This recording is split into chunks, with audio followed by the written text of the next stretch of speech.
why most traders struggle, our next topic. Now, why most traders struggle is what? Jumping from one strategy to another. Now, you always see this happen. I've explained this previously. We go into the market, or we go to YouTube, get PDFs, watch a strategy, backtest it, and forward test it, then we apply it. Okay, apply that strategy. Now, while applying the strategy, we saw that we lost 3 times, just because we lost 3 times in a row. We could not wait for consistency to play out. Just after losing 3 times, we change strategy, look for another strategy. Be like, that strategy is not working, let me look for another strategy. Now, for example, you are using a chart pattern that's pure price action to trade, and you made losses twice. Then you hear of support and resistance. You go into support and resistance, become a break and retest trader. In the next 2 weeks, you started making, after the next 2 weeks, you started making loss. You are like, omo, this market is no, this strategy is no longer working. So you skip from being a retest and breakout trader. You now went to trend line. You started trading trend line, just trend line only. Whenever the trend line breaks, you place a buy or a sell. Supply and demand. After supply and demand, you skip again, enter Alchemist. After Alchemist, you skip again, enter AMD strategy. That is accumulation, manipulation, and distribution. After that, you still jump again. You're just touching different strategies.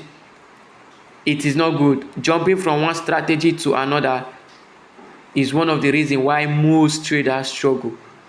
Now, this is the reason for the topic consistency. Alright, this is the reason for the topic consistent. If you want to be consistent, you should focus on one strategy, learn that strategy very, very well. Then what you can only do for that strategy is what? Keep refining. Okay, keep refining and doing what? And keep learning, keep adding more confluences, not changing the strategy. Listen to me, not changing the strategy, but adding more confluences to what you already have to make your trading more rules based and an A+ setup. Okay, then number 2 here we have trading emotionally, maybe out of fear, greed, or boredom. Another reason why most traders struggle, they use their emotions to trade. Maybe they are afraid of missing out. They see their setup has already been, their setup was there, it has already played out, and already massive profit. So they are afraid of losing out. Okay, they don't want to lose out on the trade. So they enter from just anywhere, and maybe the market has made a little pullback and do what? Wipe away their account. That is the first fear of missing out. That is fear of missing out on a trend that has already started, on a move that have already started. You could not wait for another confirmation for the market to let in late entries. You understand? For the market to let in people who came late into the market. You didn't wait for it, you just enter so you don't miss out on the major move. Now, if the market goes against you, you are going to be losing a very huge sum of capital. All right. Now, another type of fear is not placing the trade at all. Okay, you saw that all your setup is already there, like your A+ setup is already there, but you are scared of doing what? Losing that trade. Why? Because maybe you are already on a drawdown or something. You've been on a losing streak, and now you are afraid of placing more trade. Now you are actually seeing an A+ setup and afraid of placing it. I always tell my students, in as much as you have not exceeded your limit, or you have not reached your target for the day, and you see an A+ setup, make sure you place it, no matter the loss you have already acquired from previous days. Even if you are on a drawdown, or you've lost you're on a losing streak. In as much as you have not exceed your limit, your loss limit, your daily loss limit, and your daily target limit. You've not reached them. Whenever you see your A plus setup, always take the trade. Now, you are afraid you didn't take the trade because you are on a drawdown, and that trade you did not take is that trade that would have removed you from drawdown, and you see that the trade actually played rightly how you analyzed it to play out. Now, that is the second fear. Now, another type of emotional trading is greed. You understand? Being greedy with your stop losses, not bringing a particular structure, not following a particular structure for your stop loss. Some people do not even set stop loss at all, okay, because of greed. They feel like even if the market give me loss, it will still retrace, come back and start giving me profit, and I'll take the profit. Now, that is greed. Okay, I always tell my students, make sure your stop loss is set at a structural level. Then what you should actually tamper with is your lot size, to actually give you your right risk management application. Okay, your risk management rule should be based on your lot size, not your stop loss. Your stop loss should be placed normally where you have your structural liquidities. You understand? So that when you know that this market broke this broke this area, hits my stop loss, meaning that the market is no longer selling or buying, as the case may be. Okay, so make sure your stop loss is always set at a structural point. Not only your stop loss and your target should be set appropriately at structures. Okay, achievable structures.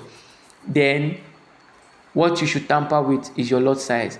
When placing a trade, do not look at how much you are going to earn in that trade. Rather, look at how much you are willing to risk, how much you are willing to lose on that particular trade.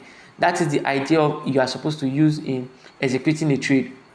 You not execute with the idea of how much I am earning from this trade, but with the idea of how much I am willing to risk, how much I'm willing to lose on this trade. That's the ideology, the mindset you should be going to trading with. Okay, so I see most traders making that mistake. They always look at how much they want to get, instead of focusing their attention of how much they are willing to risk. Okay, that's part of risk management. So always tamper your lot size, touch your lot size and not your stop loss. You understand? Some people will want to bring their stop loss very slow, very, very low, not minding structures. Bring their stop loss very, very low, looking for a big risk to reward, 1 to 15, 1 to 20. Those risk to reward, they are good, they are enticing, but very, very difficult to get. Out of 10, you might see 1 to 10 risk to reward ratio just once. They are very, very scarce in the market. Now, moderate risk to reward ratio you can always find in the market is 1:2, 1:3, 1:4. Sometimes 1:5. But 1:2 and 1:3 are the most basic, and consistency with 1:2 and 1:3 gives you a very good edge in the market consistently. All right. Now, the last thing we are talking, okay, not the last, second to the last, inconsistent position sizes. We've talked about this before, about risking the same percentage per trade. Now, inconsistent position sizes is one of the reasons why most traders struggle. Today, they are risking 10%. On this trade, they are risking 10%. The next trade, they are risking 30% of their capital. On the other trade, they are risking 20. On this other trade, so they don't have a particular percentage. They don't have a particular risk percentage. They are just risking any amount, making their risk size inconsistent. Now, they might be having the trade they win will be the one with low risk. Then the one they lose will be the one with high risk, taking them back to break even or even keeping them on a losing streak. Okay, so your position size matters a lot. When you start focusing on your position size, risking the same percentage, per trade, you will see that your trading will go up to the next level, and you will stop struggling with the market. Okay, you will have a sound psychology, a sound trading psychology. Now the next thing, the last thing in my list here, which is going to be the last thing we are going to talk about today, is trade only when it feels right. Okay, now don't get me wrong, I told you do not trade with feeling, but here there's a little contradiction. It said trade only when it feels right. What this feels right means is when you are only in a right mindset, a right state of mind. Maybe you broke up with your girlfriend or something, and you want to enter the market. You are not advisable to enter the market except you have a strong trading psychology, and that breakup is not going to affect your bias in the market. Right now, if you have, my boss told me this, if you have something to do with money, do not trade, because you are going to forget all you have ever learned, and now you will be trading to do what? To achieve that particular money you want to use for what? For that thing you want to do. If you are looking for much money urgently, maybe to pay a house rent or to pay school fees or to settle one bills or the other, do not use that mindset to trade. When you are using that mindset to trade, you will risk more than what you are supposed to risk. You will now be looking at profit, how much profit you are going to get, okay, making you to risk more now, and not also making you to be in a right state of mind to analyze well. You won't be able to analyze properly. Why? Because you are actually having a target you want to hit immediately. It's an urgent need that needs to be taken care of. Instead of doing that, instead of trading because of that urgent need, withdraw from your capital and sort that urgent need, then continue trading your money little by little to cover up the capital. Okay, trade only when it feels right. That is why most traders struggle.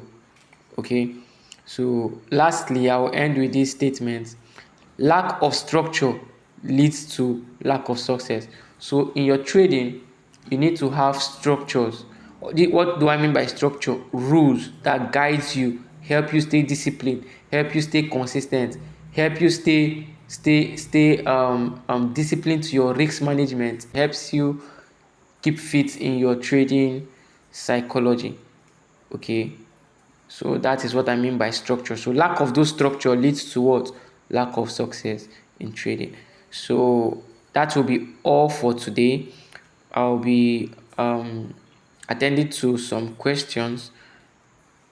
Next week we'll be looking at why consistency beats skills. Okay, why consistency beats skills. Today what we did was how to build consistency in trading and why most traders struggle. Okay, we have seen why most traders struggle, which we say jump from one strategy to another, trading emotionally out of fear, greed, and boredom. Very inconsistent position sizes, trade only when it feels right. Okay.